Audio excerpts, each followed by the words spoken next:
Bem, eu sou Tiago Ferreira, Tiago Batista Barbosa Ferreira. Hoje eu sou formado em Educação Física, tenho pós-graduação em Educação Física Escolar e Dança e Consciência Corporal. Trabalho com ginástica em academias de dança e de musculação e também clubes, e estou à frente do Baquinaré Balé de Cultura Negra do Recife. Eu comecei desde pequeno dançando, né?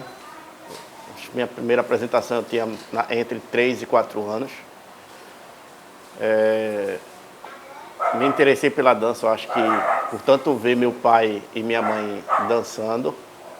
Eu assisti os espetáculos no Teatro Santa Isabel, na plateia. E na coreografia que eu gostava, eu subia a escadinha, ia pro palco e começava a dançar. E aí, toda final do espetáculo, minha mãe chegava e dizia: não, Tiago, não faça isso. Aí eu vou fazer mais não. Quando chegava na outra apresentação, eu ia lá e fazia. Eu acho que era mais forte do que eu.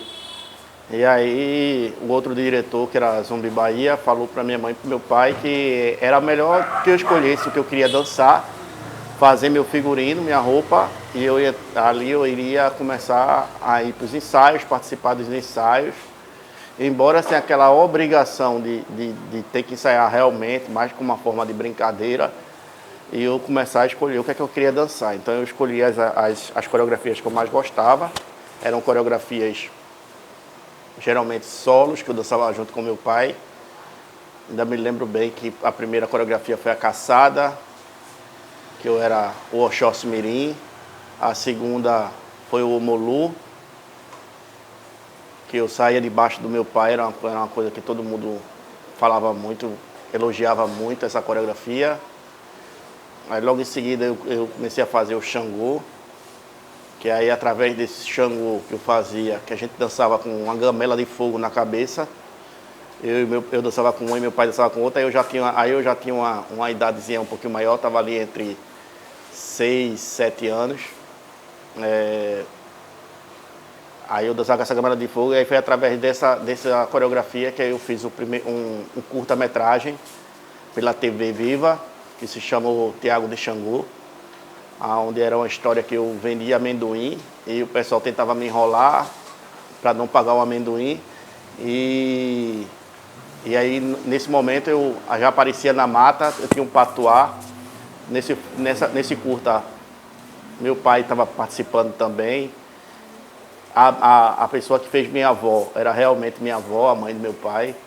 E aí eu pegava nesse patuá, já aparecia na mata de 2 irmãos tocando. E logo em seguida já aparecia também vestido de Xangô. E aí eu aparecia no bar e assustava eles corriam e eu segurava o patuá. Era um curta-metragem de 7, 8 minutos de duração. Aí comecei a dançar, minha primeira participação em dança eu fui como porta-estandarte, né?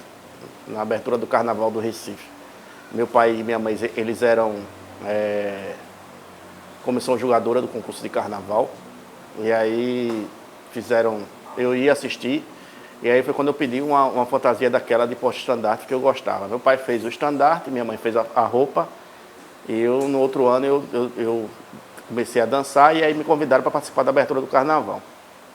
Com 5 anos, fiz minha primeira viagem internacional, que foi para o Paraguai. Fui com 5, foi no Rio de Setembro, então eu fui com 5 e voltei com 6. No outro ano eu fui novamente, aí fui com 6 e voltei com 7. E aí dançando, era um festival competitivo. Na época não era balé de cultura negra, era balé primitivo de arte negra. Aí, logo em seguida a gente teve a divisão do grupo, onde meu pai ficou com o balé primitivo de arte negra e ele resolveu sair disso e montou o Balé de Cultura Negra do Recife. Ainda era Balé de Cultura Negra do Recife. E aí Zumbi Bahia ficou com o balé primitivo, que logo em seguida ele desfez também e fez o balé de arte negra. Então aí a gente seguiu essa luta, né? Eu ainda criança, passando para adolescente e vivendo já na dança e já naquela incógnita de não saber o que é que eu gostava mais no espetáculo, se era o dançar ou se era o tocar. Tiago, sabe me contar a história do nome, Baquinaré? Baquinaré é a sigla, né? Balé de Cultura Negra do Recife, certo? É a sigla, Baquinaré. Agora, recentemente, a gente teve que mudar por conta dessas burocracias documentais. A gente deixou de ser Balé de Cultura Negra do Recife e agora a gente está sendo Balé da Cultura Negra do Recife. E aí, nossa documentação já está dessa forma agora. Então, esse é o significado da sigla. Com o passar do tempo, eu comecei a fazer, tanto tocar, cantar nas apresentações, nas viagens, como também dançar, até o momento que eu tive realmente que escolher entre um e outro, que não dava para fazer os dois ao mesmo tempo, né? Então eu escolhi tocar e cantar no espetáculo, porque aí eu consigo fazer cobrir qualquer buraco que aconteça ou qualquer acidente que aconteça durante o espetáculo. Porque muitas vezes acontece, um dançarino ele vai trocar de roupa, não consegue trocar de roupa no momento, ou acontece alguma tropeça, se machuca, fica aquele buraco, então ali no palco eu consigo resolver. E se eu estivesse dançando, provavelmente naquele momento eu poderia também estar trocando de roupa. Então eu sou aquela pessoa que sou o primeiro a entrar no palco e sou o último a sair do palco numa apresentação. E hoje você está responsável pelo quê dentro do grupo? Hoje eu sou praticamente quase tudo. Eu monto a coreografia, né? Da coreografia, eu pesquiso o tema junto com minha mãe. A gente pesquisa o tema, pesquisa a coreografia, nós dois juntos. E aí eu começo a trazer esse movimento corporal para o meu corpo, né? O movimento corporal para o meu corpo. Depois que eu passo isso, converso com minha mãe novamente, a gente vai ver qual é o figurino que a gente pode utilizar para aquele corpo, para ver se eu vou utilizar algum adereço de mão. E logo em seguida, de eu ver esse movimento no corpo, aí eu já começo a pensar na linha da musicalidade, né? Da percussão. E aí pesquiso a percussão e pesquiso o canto, pego tudo direitinho, aí começo a juntar, a formar, e aí quando eu começo a passar tudo que eu preparei para os dançarinos. E aí essa é a primeira fase, e aí depois que eu começo a passar para os dançarinos, aí eu vou fazendo as adaptações, né? Então, o seu processo criativo junto com a sua mãe, a dança, o processo corporal, ele vem antes do figurino, antes da música. Primeiro, essa questão. Até porque a parte do figurino é uma parte que minha mãe pesquisa e quer usar o que é realmente feito. Se for uma coreografia da África, a gente tenta usar o mais próximo possível do que eles usam lá, né? Tem algumas coisas que não dá pra gente usar. Tipo, a gente tem um figurino que seria com rabos de macacos. Rabos de macacos, aquele rabinho mais grossinho. Então a gente não ia conseguir aqui esses rabos de macaco. Então a gente tirou os rabos de macaco e colocou pelúcia, né? A gente compra pelúcia e faz mais ou menos no formato. Mas a parte de trás do figurino, lá eles usam com pele de bode ou pele de búfalo, e aqui a gente usa a pele do bode, né? É uma pergunta sobre esse processo também, para não perder. Você está no grupo desde o início. O que você, Tiago, como coreógrafo, consegue perceber na preparação corporal que mudou ou que continua o mesmo? Porque, por exemplo, tem grupo que para ensaiar, para aprender o espetáculo, eu vou dar o exemplo do balé popular, sabe como é que funciona?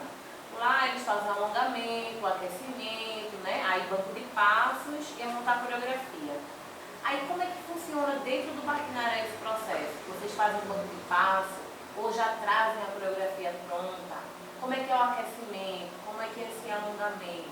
Tem outra técnica? Não, o alongamento agora geralmente a parte do alongar, eu vou de acordo com o objetivo que a gente está no período.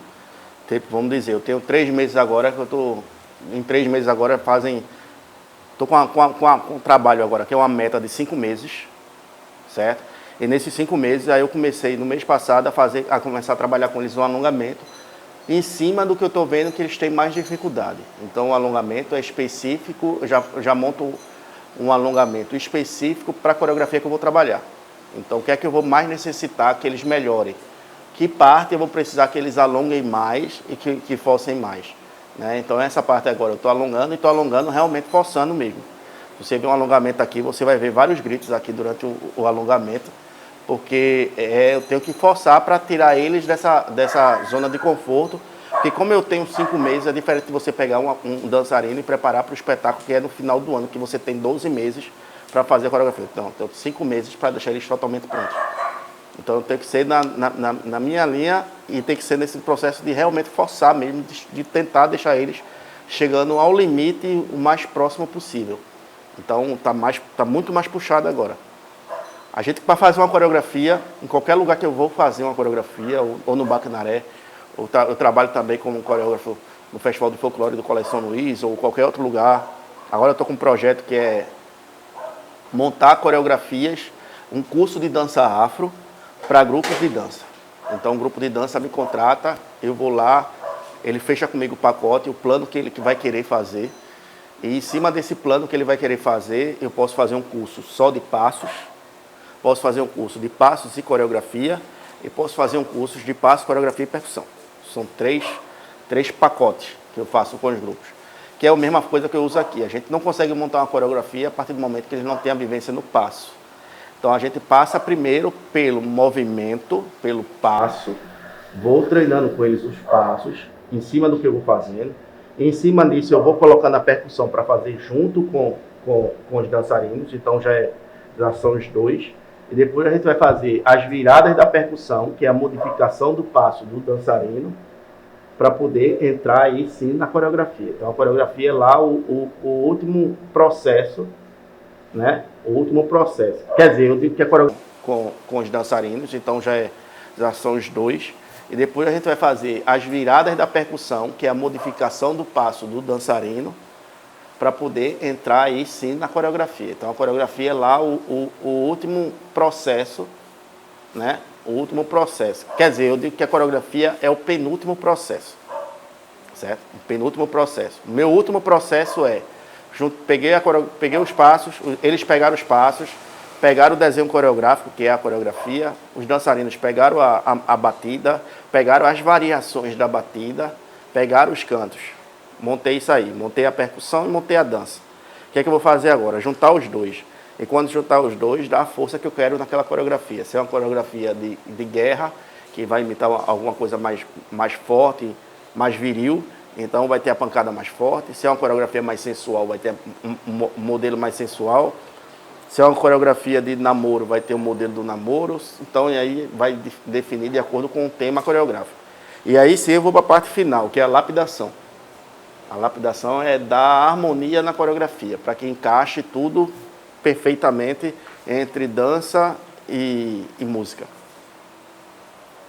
E nessas pesquisas que vocês fazem, para montar os espetáculos, para pensar todo esse processo que você está descrevendo, assim, quais as referências que vocês usam? Onde é que vocês vão se inspirar para pensar tudo isso? Bem, o Baquinaré, eu digo que ele é montado em 2 fases, né? Tem a fase que meu pai era o coreógrafo, o Biraci Ferreira, então ele tinha a movimentação corporal, era a parte, geralmente foi o espetáculo do Memórias, e o Povo e Raiz, e o Banho do Oxum, e o Barco dos Orixás, que foram espetáculos montados por ele, né? Junto com parte do Memórias. O Memórias não, do Plural Brasil, que era um espetáculo que a gente tem de dança popular. Então essa parte era a parte dele, que tinha uma certa linha de movimentos, uma certa linha de pesquisa, uma certa linha de vivência que ele tinha, né? Então aí vinha tudo da cabeça e do corpo dele para o corpo do elenco e da musicalidade. Então tinha essa fase que ele fazia todo esse processo de criação, de pesquisa, e aí ele foi... O Memórias é uma história... Geralmente nosso espetáculo ele é direcionado em cima de histórias. Então, nessa época do Memórias, a história é o negro chegando no Brasil no período da escravidão e o que ele fazia aqui no período da escravidão, certo? Então, toda essa história deles, eles chegaram de quê? Navio negreiro. Chegou aqui, teve o quê? O nascimento do rei Zumbi, certo? Aí teve todo o processo de os negros, o que eles faziam? Caçavam, pescavam, plantavam, namoravam. Tinha a coroação do rei, a morte do Gangazumba, a coroação do rei Zumbi, certo? Tinha a morte do rei Zumbi, tinha um acasalamento, aí tinha as ideias dele como heranças religiosas, a dança do Omolu, a dança do Xangô, o quadro da religiosidade. Então tinha todo esse processo que era a história do negro chegando aqui, né? E logo em seguida a gente tinha esse espetáculo que eram Memórias, que com o Baquinaré, foi o primeiro espetáculo do Baquinaré. Logo em seguida a gente fez o Banho do Oxum, porque meu pai queria fazer uma coreografia meio que voltada para os orixás. E aí a gente fez o Banho do Oxum, a lenda do Oxum. E aí foi quando a gente começou a fazer as primeiras viagens com o balé. E a gente viu que o que a gente era preparado a fazer aqui, de chegar no teatro e fazer uma apresentação de 1 hora, 1 hora e meia, 1 hora e 45 minutos, em viagem não cabia, porque são vários grupos dançando na mesma noite. Então a gente precisava ter uma coreografia de impacto, mas que fosse de tempo reduzido, de 10 minutos, 15 minutos, 20 minutos. Então a gente criou o Povo e Raiz, que foi um outro espetáculo preparado exclusivamente para as viagens, que a gente começou também a dançar aqui. Mas era um espetáculo que a gente usava nas viagens, Povo e Raiz. Logo em seguida, após o Povo e Raiz, aí foi quando a gente começou a pesquisar realmente a cultura africana, porque aí a gente estava do lado dos grupos africanos. Então a gente passava um pouco da nossa cultura para eles e eles passavam a cultura deles para a gente. E aí a gente foi aprendendo no autêntico, né? Aprendendo no lado, aprendendo, pegando na mão, vendo como é que pisava o pé, vendo como é que fazia a pancada, vendo como é que ele falava o dialeto, como ele, né? Todos os gestos dele a gente foi aprendendo assim, um do lado do outro, ficando ali num festival, uma semana, 10 dias, 20 dias, 45 dias. Já teve grupo desse que a gente passou 45 dias juntos. Então é uma vivência incrível. A gente foi 3 vezes para Taiwan. Uma vez a gente pegou um grupo da África do Sul, na outra vez a gente pegou um grupo de Camarões, e na outra vez a gente pegou um grupo de Senegal com um grupo de Benin. Então a gente já tem essa vivência com esses países. Foi para a França e pegou outras culturas, porque quando a gente fala de África do Sul, a gente tem ali 3 danças autênticas, né, distintas, cada uma diferente da outra. Então a gente foi pegando, a gente foi montando esse nosso novo espetáculo agora, a gente foi montando ele através dessas viagens. Foi viajando e foi aprendendo, pesquisando na raiz, né, e como é o figurino, minha mãe via o figurino de perto, a gente pegava no figurino. Então foi toda essa vivência, do jeito que a gente aprendeu com eles, a gente observou que eles, quando eles estavam junto da gente, eles mudavam totalmente o espetáculo deles. Quando eles estavam na primeira semana, a gente via eles meio que acuados, sem saber se portar no palco, né? Esse é aquele negócio, porque eles são acostumados a dançar em que? A aldeia, não são acostumados a dançar em palco, em teatro, de frente para o público. Eles começavam a observar a gente dançando, a gente se vestindo, a gente se maquiando, a gente botando colar, e eles começavam a se moldar isso. A gente começou a ver as mulheres deles botando batom, que não botavam, as mulheres deles fazendo a maquiagem, que não faziam, através do contato que tinha com as meninas da gente. E os meninos também, eles começavam a ver os meninos do balé, então eles já começavam a se cuidar mais, quando a gente via, eles já estavam lá com as axilas feitas, né? Já tentavam se adequar mais à estrutura, já usavam colar, já faziam a maquiagem, eles já iam mudando, a forma deles de dançar no palco já era diferente, já se postavam melhor no palco, já havia uma distância, a gente via que era a influência deles através da gente. Então, cada um ia aprendendo com o outro de acordo com os 45 dias que estavam juntos. Então, essa interação tinha uma troca que não era de um lado só, né? Era um dos dois lados. Levava muita coisa para eles. Eles tinham, na parte percussiva, eles ficavam querendo aprender muito como era que se tocava a alfaia, como é que se amarrava uma alfaia, né? Então, a gente sempre fazia isso. Quando a gente estava aprendendo com eles a fazer o toque do djembe, que é o instrumento deles, Eles aprendiam com a gente como era um toque de uma alfaia, como é que a gente usava as congas, como é que a gente usava o atabaque, como é que a gente usava o aguidavi, né? Os instrumentos percussivos nossos, eles ficavam aprendendo e queriam aprender realmente como é que faz.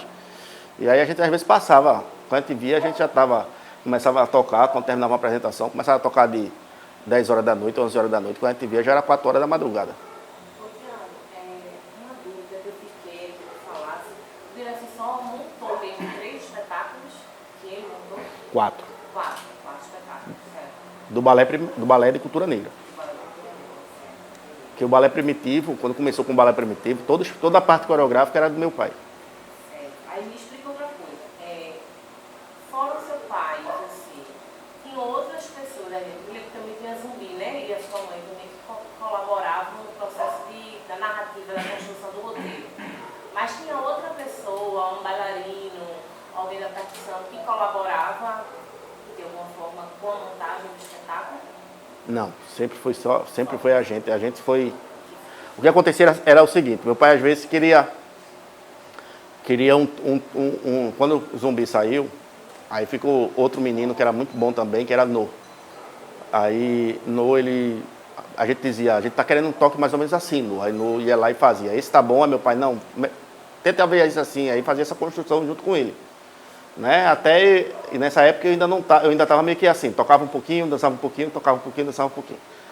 Aí até que eu decidi, não, eu vou tocar, porque aí começou a ter problemas com uns percussionistas, muitos foram e ficaram na Europa, e aí a gente foi, outro chegou aqui e se afastou do grupo, aí eu disse, não, eu tenho que assumir, porque senão eu vou ver que os dançarinos, eles sempre são mais firmes e os percussionistas são meio que soltos.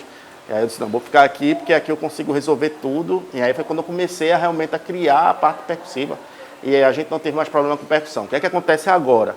Agora, às vezes, tem um movimento que eu quero fazer e eu não tenho, essa experiência se for um movimento que tenha algum movimento de capoeira, tipo hoje vai ter um movimento aqui que as meninas vão aprender, que eu cheguei e disse, ó, eu quero esse movimento aqui, quero que faça esse movimento assim. Aí falei pro menino, treina em casa durante a semana, quando chegar na sexta-feira você me manda um vídeo. Aí sexta-feira, ontem ele me mandou o vídeo. Tá bom o movimento? Eu disse, tá perfeito, é isso que eu quero. Aí hoje ele vai vir e vai passar para as meninas o movimento. Então às vezes acontece isso. Quando tem algum movimento que eu sei que eu não vou conseguir fazer, aí eu peço para ele fazer.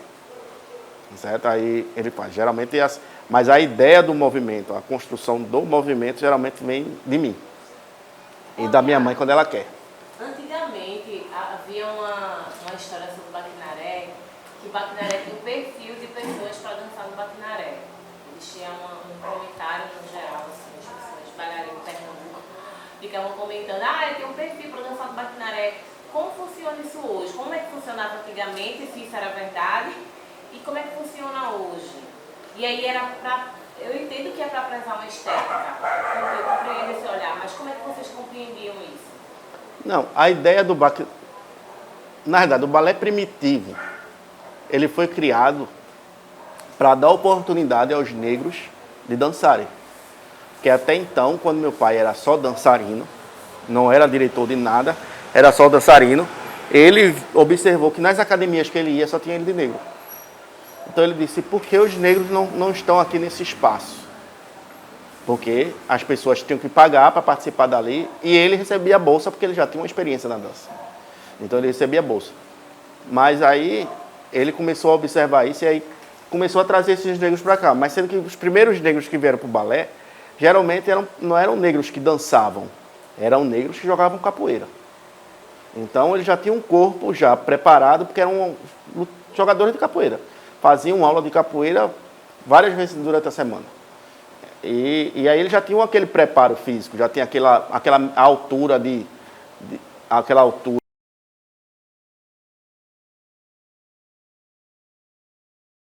Porque as coisas foram acontecendo, certo? As meninas que a gente tinha na época eram 3 mulheres, que era a minha mãe, minha tia e uma outra que era esposa de um dos dançarinos. Elas tinham, não tinha esse perfil, não tinha. Minha mãe não era tão escura, era mais clara. Minha tia também era parecida com a cor dela. E a outra que era mais negra. Essas 3 saíram e entraram outras 3. Então não tinha um perfil eram até 3 que eram mais ou menos da sua altura. Certo? Que era Zezé, Geovânia e Cristina, certo? Eram essas 3. E depois entrou uma outra que eu não estou lembrado o nome. Pronto, era um perfil, a outra era mais alta. Mas aí depois, quando a gente foi fazendo os espetáculos, aí minha mãe começou...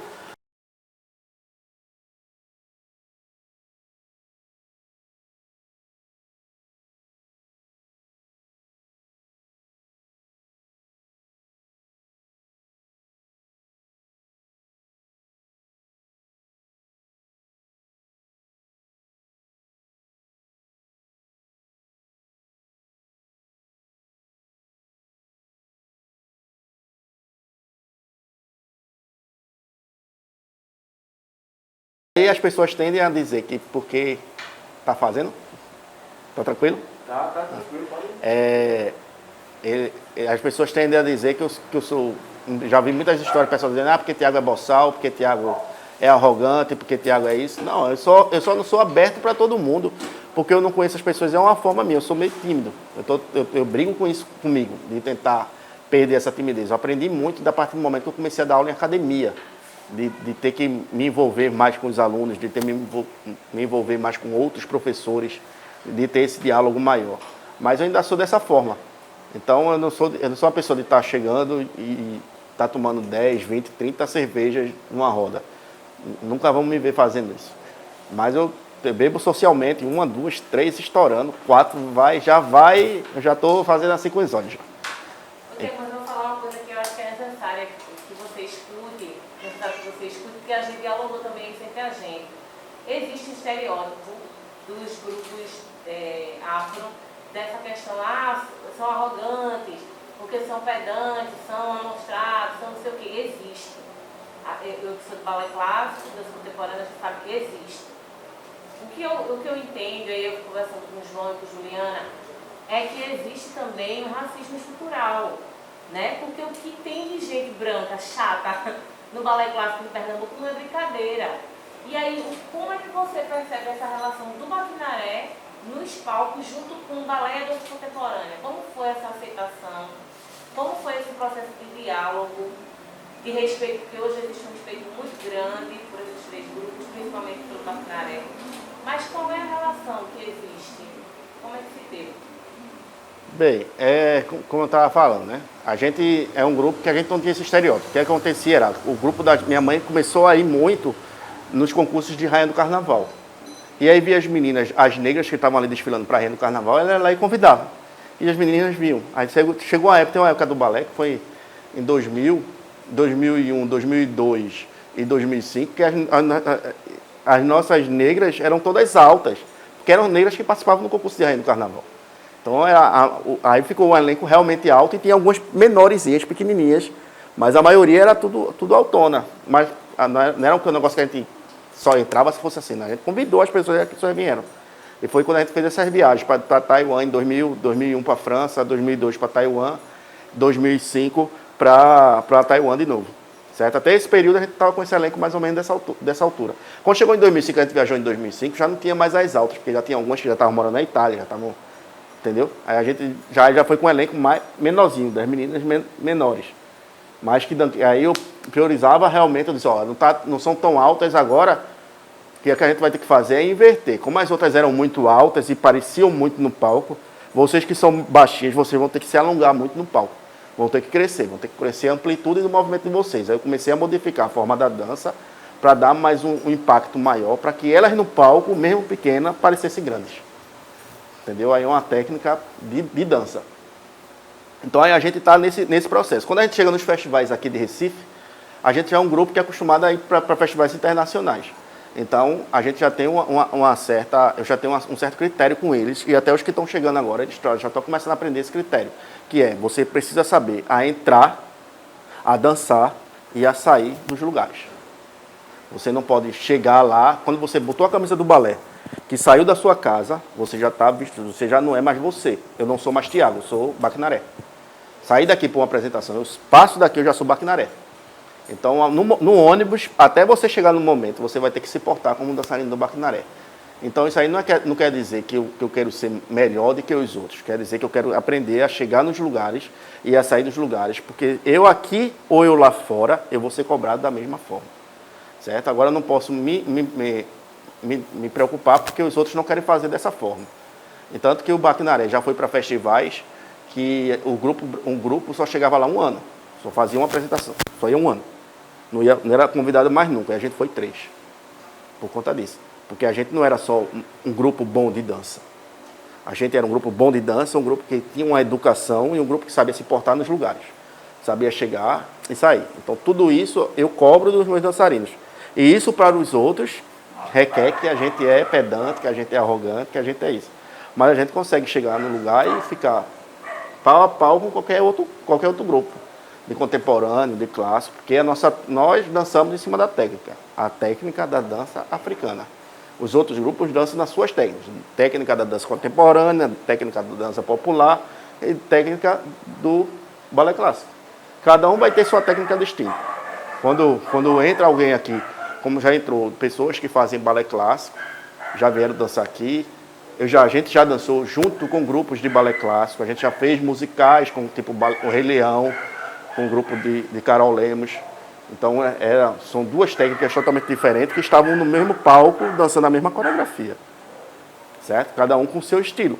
Então a gente botou o estilo mais pesado da dança africana e eles botaram o estilo dele mais leve, né? mais reto, mais de linha, que é a técnica do balé clássico. Tiago, você chegou num ponto que eu queria te perguntar. Em relação à dança, o que é que você identifica como a assinatura do Baquinaré? Tanto no balé, esteticamente, e movimentos que você identifica como uma assinatura do grupo, aquilo que identifica o Baquinaré e diferencia de outros grupos, aquilo que você acha que é essência para vocês? Eu estava conversando isso acho que uns 2 finais de semana atrás. Um menino que foi daqui, que era percussionista, que era Léo Salomão. Ele é um dos percussionistas que eram puxantes, como considerado um dos primeiros percussionistas do Daruê. Mas ele foi daqui, ele já viajou com a gente, foi para Taiwan com a gente, ele chegou aqui pequeno, treinou muito com a gente aqui e se afastou por conta de tempo mesmo, ficou mais no Daruê, porque é onde ele começou, né? E aí até quando a gente chegava nos festivais, que ia tocar o Baquinaré ou o Daruê, eles diziam assim, vamos ver quem toca melhor hoje, se é Tiago ou se é Léo. E o pessoal tentava fazer esse confronto entre a gente.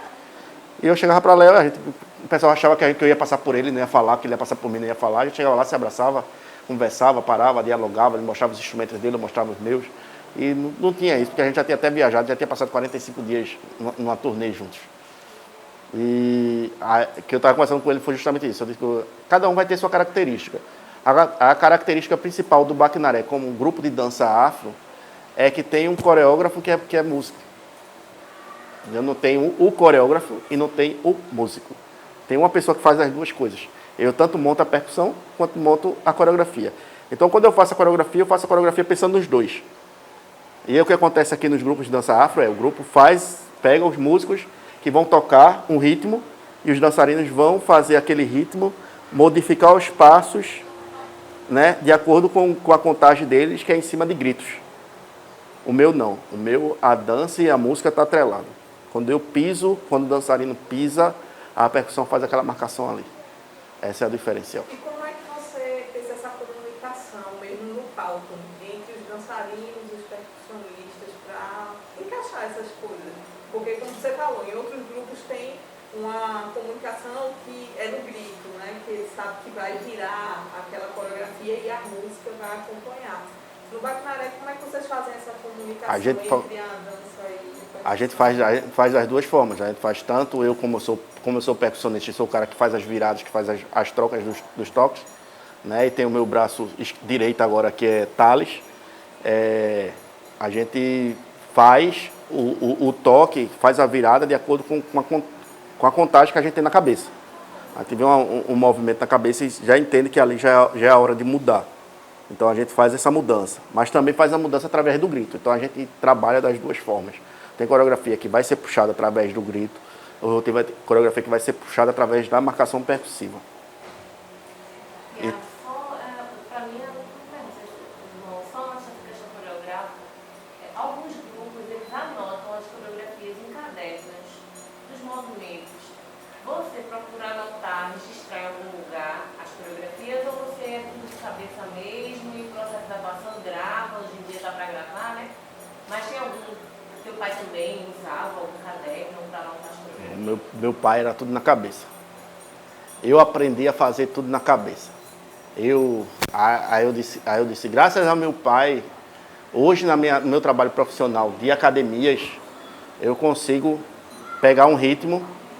Aí eu quero dar aula hoje, vamos dizer, como eu trabalho com a zumba, aí eu digo, eu quero dar aula hoje com a música de salsa. Pegar a música de salsa e boto na coisa. E ali eu monto a coreografia na hora. Eu tenho esse negócio. Às vezes eu anoto a coreografia todinha e chego aqui, não deu certo. Aí às vezes eu chego aqui e começo a fazer, penso, vou no plano A, e aí no decorrer do ensaio, dependendo da inspiração, se eu estiver muito inspirado, né, veio aquela... Aí monta a coreografia ali todinha, quando eu vejo, eu montei uma coreografia toda na hora. Aí acontece isso, e também por conta da nossa experiência em festivais, porque às vezes eles chegam pra gente e dizem assim, ó, quero uma coreografia pra noite com um tema tal. Entendeu? E aí eu quero a coreografia para abertura do festival, vai ser tal música e você faz a coreografia com o seu estilo. Então tem que montar a coreografia de manhã para dançar de noite. Então a gente já tem essa prática por conta dos festivais que a gente já vem andando. Então a gente já aprendeu essa. Mas eu tenho muita coreografia anotadinha lá. Fulano, ciclano, beltrano, faço o desenho coreográfico, boto as bolinhas, marcando os homens, o xizinho marcando as mulheres, e aí sai botando o desenho coreográfico, quadradinho, uma folha, vários quadradinhos. O quadradinho 1, 2, 3, 4, 5, 6, e aí sai botando primeiro desenho, segundo desenho, e aí vão mudando de acordo com a coreografia, certo? Tem coreografias que eu faço assim, mas tem coreografias que eu não faço assim. Faço na hora. Tem coreografias na hora do ensaio. Tem coreografias que eu vou bolando na cabeça e fica na minha cabeça mesmo, ninguém sabe. E aí, fiz a apresentação, assisti o vídeo, não gostei daquilo ali, depois eu troco, faço a mudança. Tiago, nesse novo espetáculo, existe alguma coreografia que é direcionada ou foi criada dentro da matriz africana, da religião africana? E como foi esse processo de criação? Os espetáculos criados através da matriz africana foram os primeiros espetáculos, né? O Memórias, que era tipo, a gente cantava caçada, era um momento que entravam os caçadores para caçar os pássaros. Então, como era caçada, a gente remetia a caçada a quem? A Oxóssi. Então, a coreografia, ela tem um canto de Oxóssi. E os movimentos fazem os movimentos direcionados ao movimento que o Oxóssi usa como orixá. O plantio não é o movimento do orixá Ogum, mas a gente canta as músicas direcionadas a Ogum. A gente tem a pesca, que é Iemanjá. Na abertura da pesca entra Iemanjá, mas depois vem todo aquele momento de pesca, de pescar, de remar, de puxar a rede, certo? De fazer a mariscada, tudo isso em cima dos cantos de Iemanjá. Tem a coreografia de Omolu, mesmo Omolu, são os Omolus, e a gente ainda segue com essa coreografia. Então, nessa parte, a gente tem essa história. No nosso novo espetáculo, o nome do espetáculo já diz que é Nações Africanas. Então, a gente pegou coreografias, histórias e coreografias de cada nação da África. Então, a gente tem coreografia da África, tem 3 coreografias da África do Sul. A gente tem coreografias de Senegal, tem coreografia de Camarões, tem coreografias dos Maçais, dos Burundis, entendeu? Do povo de Benin, de Angola. Então a gente tem essas coreografias. Então nessas coreografias a gente vai cantar em cima da etnia, da música do país, da região. Aí, João, fez essa pergunta, eu fiquei com outra na cabeça. Teu pai frequentava alguns lugares, onde você lembra? Roda de Couro, Ensaio de Maracatu, que era meio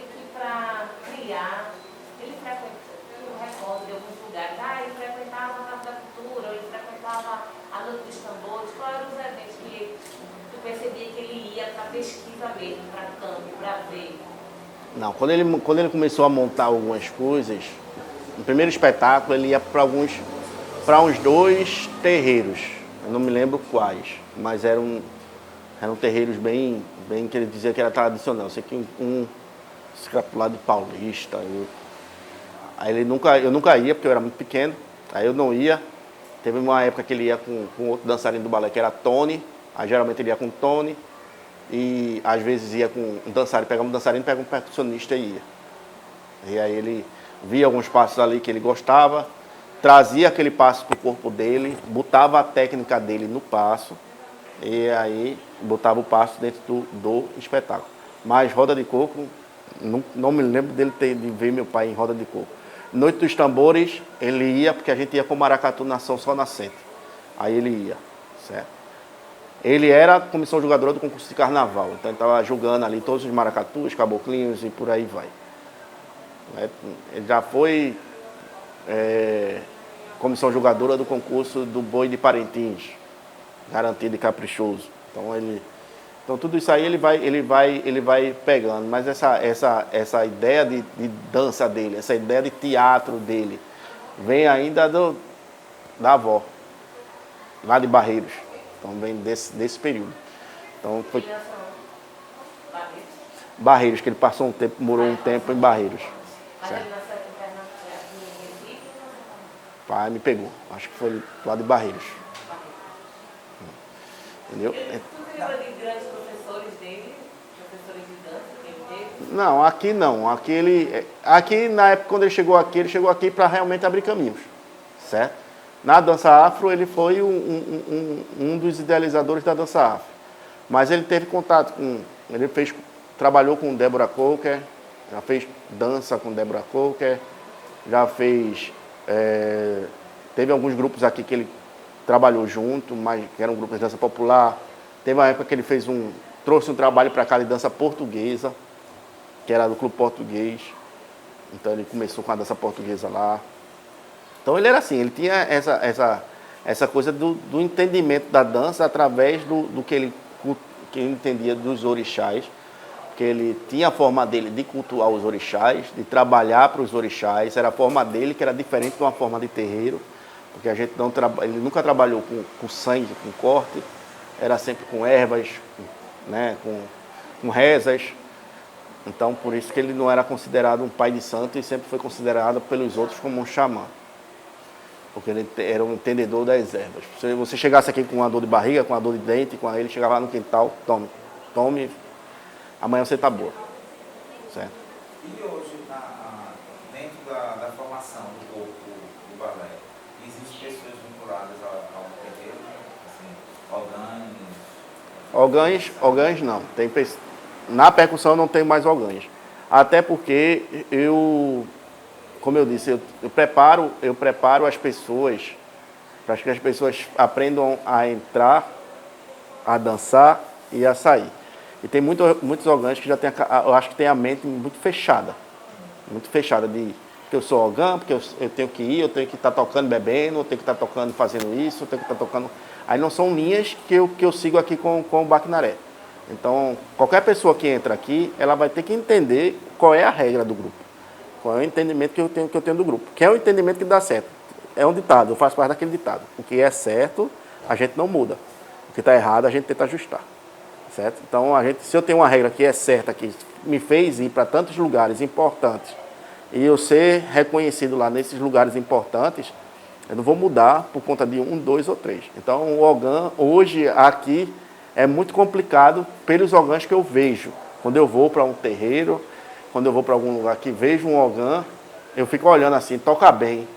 Aí, quando começa a falar, quando começa a ter as atitudes, não dá. Entendeu? Eu sempre vejo por esse lado. E já passaram ogãs por aqui, mas que não duraram. Certo? E de candomblé tem meninas do grupo que são de candomblé, que fazem santo, mas que não é por conta, não trazem nada de lá para cá. Certo? A gente tenta separar bem, deixar bem. Aqui é um grupo de dança, a gente trabalha com pesquisa e com dança. Aqui não tem terreiro de candomblé. Aqui a gente não tem aquele negócio de O que eu via por aí em alguns outros grupos, que era, terminava fazer uma coreografia, quando chegava na coxia, estava todo mundo baixando o santo. Aqui não tem isso. Já vi muito isso em festival, por aqui. Que terminava, saía da coreografia, tocava para Xangô, terminava, quando chegava lá na coxia, ficava como se fosse baixando o santo. E minha mãe nunca gostou disso. Meu pai disse, se baixar santo no meu grupo, quero Xangô, eu vou jogar os galhos de urtiga para ver se realmente está com Xangô. Porque a gente sabia que a gente tem que diferenciar. Uma coisa é você no candomblé, uma coisa é você no... E todos os toques que eu já fui acompanhados pelo meu pai e com minha mãe foi muito poucos, porque ela não conseguia entrar muito, só aqui próximo que ela conseguia entrar, mas em outros ela não conseguia entrar, que ela passava mal. E todos esses eu só vi meu pai recebendo e foi muito, muito, muito forte. Ele não dançou. Ele incorporou, ainda me lembro até hoje, que ele deu um soco no chão, se ajoelhou com força e deu um soco no chão. Respirou 3 vezes e voltou ao normal. Então ele conseguia ser mais forte, às vezes, do que o momento. Entendeu? E nessa época tinha um outro menino que frequentava, que era Rosendo, que era muito, muito ligado, e estava junto, e pegou meu pai na hora e ele voltou, aí pegou ele e tirou ele do centro, que foi aqui no centro de Paiadão. Meu pai, Xangô. E o meu ainda é uma incógnita.